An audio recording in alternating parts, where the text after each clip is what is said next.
when somebody talks too much, and I was the number one culprit of this, you instantly kill rapport. It's like if you talk too much, you're not confident in what you're doing. Now, don't talk too little, but definitely don't ramble on and on and on and on about justifying your offer 100,000 different ways. All of a sudden, they know that they sense that in you, although it may not register in their head. There's like this rapport that's being built, that's being crushed. So, give you a great example. If we're doing a subject to deal, maybe come up with some sort of negotiation scenario.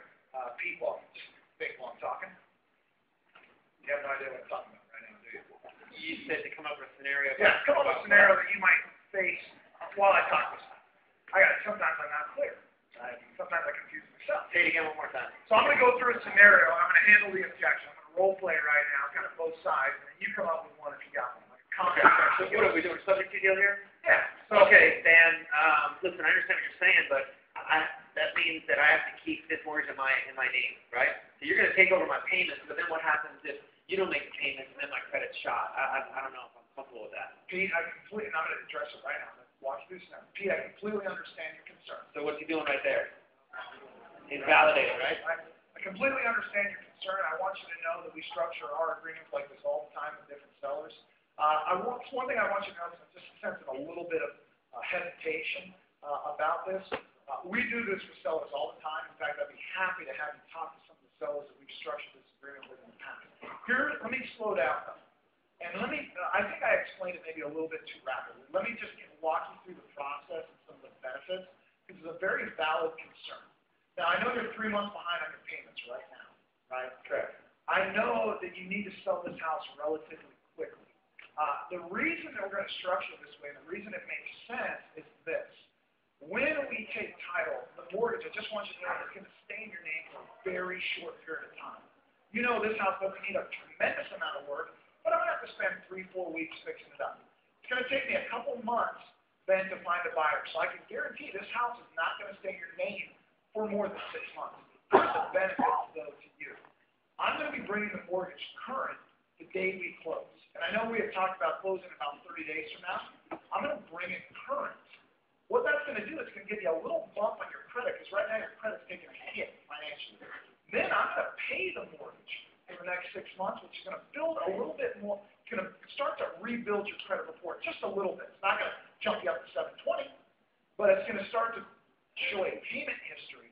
That's a huge benefit to you personally. Now, the reason I'm structuring this way is I can offer you a little bit more money by doing this. What do you mean? Well, if I offered you cash, I would have to offer you at a much lower price. See what he did there when he said I can offer you money?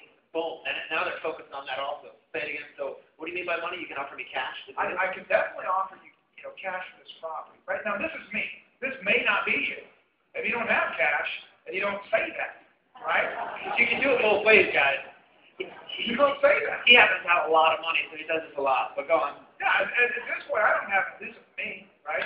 So at this point, I'd say, I can't offer you cash. I've offered you $105,000, right, for this property. I know the mortgage balance is about $90,000. Here's the amount of money you're going to be walking away with at closing, just so you kind of understand the transaction. Okay. So what do you mean by closing? Because you're going to keep my mortgage. Why am I going to get? What do you mean closing? What happens? Very good question. Very good question. Actually, let me walk you through that process. Here's what's going to happen. We will sign an agreement. Buy the house. What we're going to do is at closing, that's where you actually transfer the title to us.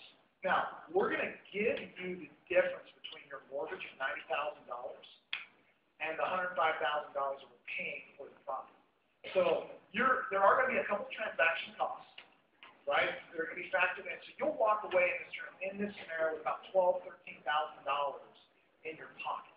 I'm also going to make up the previous 3 mortgage payments that you're behind on. And your mortgage is about $1,000 a month, right? Yep. Okay, so I'm going to write a check to the bank, and at closing, you're going to see that mortgage is paid current. And that's a definite value to you, because I know you're looking to buy another house. You told me you're looking to buy another house. Your credit's just a little dinged right now.